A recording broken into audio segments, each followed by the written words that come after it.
Zawadi Morris. And I am Reggie Richardson. And welcome to the B-side of South Africa. We call it the B-side because the B-side is where the best music is. If you were a Prince fan back in the day, his best songs were always on the B-side. Also, it's another way to take a look at South Africa in a way that most people don't really explore. So a little bit about us. We're from Brooklyn and we're married. We're definitely married. And we live part-time here and part-time in Brooklyn. And there's been a lot that we've experienced since we've been coming back and forth to South Africa for the past 6 years that we think could be helpful for those who are thinking about coming here either as tourists or, you know, to maybe even live. So we're sharing that with you, and we hope you enjoy our outlook. So today we're looking at why South Africa. Why South Africa? So number one, it's a major modern city and a global cosmopolitan hub. Hit it. Yeah, we're in Johannesburg, South Africa specifically. And South Africa has a lot of big cities. Johannesburg is one of them. Later on, we're going to talk about the others: Durban, Cape Town, you know, some other big cities. But everything you want is here, and everybody from the entire continent. If you want to explore the continent, you can meet people from all over the continent here in Johannesburg. So it's just a really, really great place to be, to meet people from all over the continent. Number two, the people are just beautiful. The people are genuinely friendly. And, you know, just from my years of travel, I just find that people here are very welcoming and friendly. Super friendly. The greeting here is sawubona, which literally means I see you. And so that means you are seen, and you really feel it when you meet the people here from South Africa. Number three, English is the primary language, and that's a huge bonus. You know, sometimes we don't consider when we're traveling or when we're thinking about living abroad, you know, the language. Most of the people here from South Africa speak multiple languages, but English is kind of a language that ties everybody together. And all of the business is conducted in English, so your contracts, street signs, everything is in English. So it's helpful for us to navigate, at least me personally, because I don't know any other languages. So for me, that's a big bonus.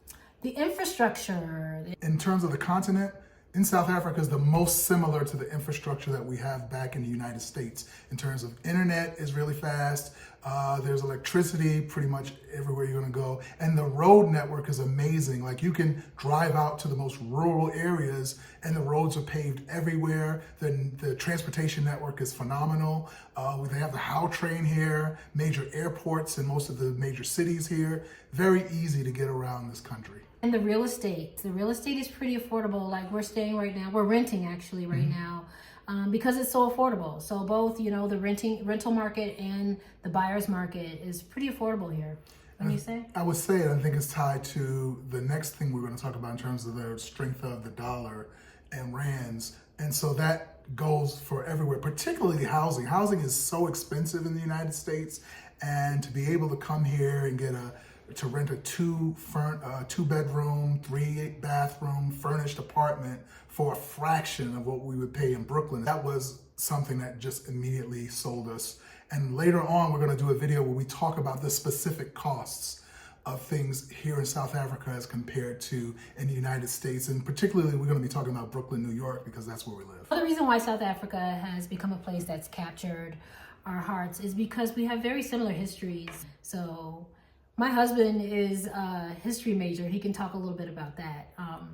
Yeah, my background is political science and history, so I've always been fascinated with what was happening in South Africa. The first time I came to South Africa, I came with a group, the Black Student Union, from my university, and we came back in 1992, where they were just in the process of discussing the dismantling of apartheid, and we came to look at and study a comparison between United States, race relations in the United States and race relations in South Africa. And when we look, we see that it's almost a mirror. It's like looking in a funhouse mirror. It's not exactly the same because they had different goals, but it's like a funhouse mirror in terms of Black consciousness, proximity to whiteness. That's very similar in the United States. That is not like any place else in the world. South Africa is probably the only country in Africa, on the continent of Africa, that was occupied versus colonized. And we'll talk about that a little bit more later, but we do see how that plays out in terms of race relations, socioeconomic outcomes for a lot of Black people here. And it's very similar to what we're experiencing in the United States. So, as we alluded to a little earlier, another reason why South Africa is a great place for us is because the strength of the dollar. I think right now, as we record this video, is something like 17.5 rands to $1, which is excellent in terms of when you go to restaurants, when you have to purchase things that are from here, not imports. You're going to find that imports cost the same here as they do in the United States. No, they cost, the imports are even more. Even more. Right. So like even purchasing something like, today I bought a small bottle of OPI nail polish that cost me $24.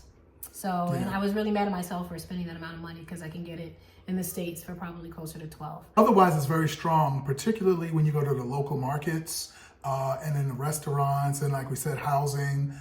You're going to find a great exchange rate and you get a very elevated lifestyle as a result of having access to the dollar. Okay, so this one is my forte, and it's again back to the dollar strong. The shopping is amazing here. I think the first couple of times I came, I kind of lost my mind. I went crazy. That's a fact. In the malls, every day I was coming home with bags. I think one of the biggest reasons why is not just because it's cheap, but the fashion here is so forward and it's just so different than what you're used to seeing in the United States. You have so many African designers that are flying under the radar, that are amazing, just creative in their design. Plus you see that like tinge of Afrocentricity in the way that they cut their clothes and the coloring that they use. It's just beautiful. And so yeah, I kind of went crazy. And so shopping's amazing here. The shoe prices are amazing. The food prices are amazing. Just shopping in general, you can totally make that a hobby. Not so much for me because I'm a bigger guy, right? So I'm 6'2", I'm like 250 pounds. I wear like a size 13 and a half shoe. Nothing in my size because the guys here are kind of smaller, very short, and they're kind of petite. So when I go into shops, there's zero, like when I go into a shoe store, nothing in my size. Clothing store, nothing in my size. So you either have to, if you're a bigger guy, you got to bring your stuff with you, or you can get it made here. You can go to, if you can find a tailor, they can make things for you. But in terms of just going into shops and finding things your size, I'm defeated on that. Another thing that we love about South Africa is the weather.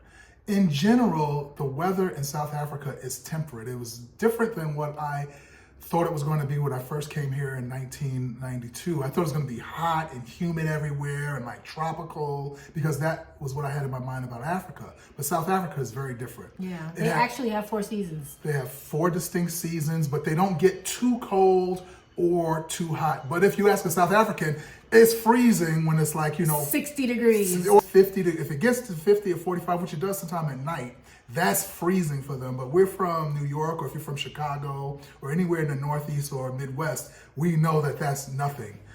So at least to us, right, from where we're coming from. But the weather is great. It's dry. It's essentially a dry temperature, with the exception of Durban and some of the eastern parts of the country that are on the Indian Ocean, where it's more humid. It's more like Miami.